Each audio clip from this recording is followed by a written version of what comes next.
Tuhan ngizinin kita punya suami yang karakternya begitu buruk, Tuhan bisa mengubah orang tuh gampang banget. Tuhan kalau mau jawab doa kita, segampang Tuhan membalikkan telapak tangan. Yang percaya katakan amin. Tuhan mau ngubah pasangan kita, gampang banget. Tuhan mau ngubah anak-anak kita. Anak-anak kita yang udah dikasih uang, dikasih mobil tapi sekolah gak benar, gak mau kerja. Kita doa buat mereka bertahun-tahun.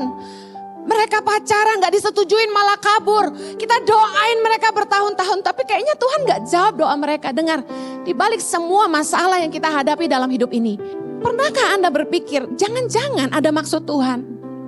Bahwa Tuhan mengizinkan kita alamin ini. Yang saya mau share adalah semua masalah yang terjadi dalam hidup kita, tujuan Tuhan tuh satu. Tuhan ingin kita mengalami Dia. Tuhan ingin kita mengalami Tuhan. Saya mau bilang bahwa pengalaman berharga dalam hidup kita adalah ketika kita pertama kali ketemu Tuhan.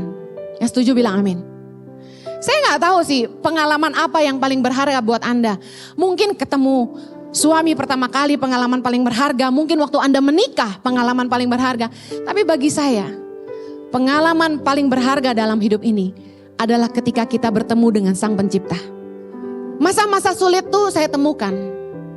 Masalah yang kita hadapi menjadi waktu di mana kita benar-benar ketemu Tuhan dan Dia menyatakan pribadinya bagi kita.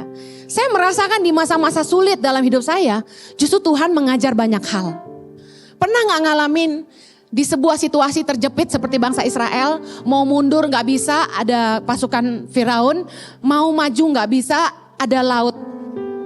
Saya ngalamin dalam hidup saya gak punya jalan keluar. Ketika pertama kali mama saya kirim saya sekolah di Australia, mama saya cuma biayai sekolah saya 1,5 tahun. Dari tahun 96 sampai tahun 98. Kemudian saya tidak bisa hubungi mama saya sama sekali. Saya nggak tahu nomor teleponnya, katanya teleponnya ganti. Saya nggak tahu mama saya tinggal di mana, katanya sudah pindah rumah. Jadi waktu saya dilempar ke Australia untuk sekolah, itu ternyata saya separuh dibuang. Saya nggak punya jalan pulang ke Jakarta. Dan setelah 1,5 tahun saya sekolah, mama gak kirim uang lagi. Saya mau pulang ke Jakarta gak bisa karena saya gak tahu rumah saya di mana, orang tua saya di mana. Dan untuk bertahan hidup di Australia, saya harus punya uang untuk bayar uang sekolah. Kalau enggak saya gak dapat student visa untuk bertahan.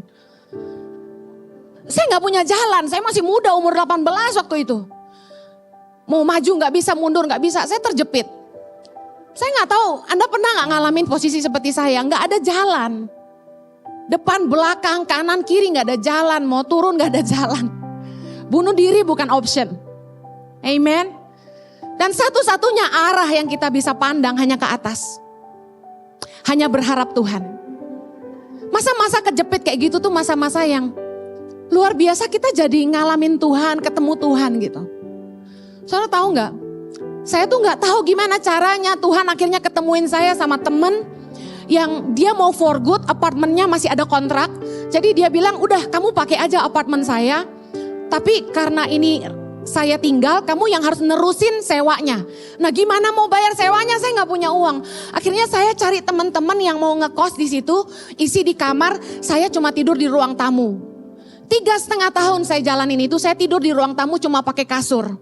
Ditutupin tatami biar gak ada yang lihat gitu. Saya tidur di ruang tamu bertahun-tahun. Nah kemudian perjuangan saya belum selesai. Saya harus cari kerja. Saya kerja mulai dari supermarket. Saya ingat supermarket pertama yang saya kerja di Sydney itu namanya Clancy di Oxford Street. Kemudian saya cari kerja di Burger King. Kemudian di Nandos. Mulai dari cuci piring, masak, jadi kasir sampai delivery saya udah jalanin semua. Uangnya tetap gak cukup karena sebagai student kita hanya cuma boleh kerja 20 jam dalam seminggu. Saya harus bayar apartemen, makan, dan ngumpulin uang buat bayar kuliah.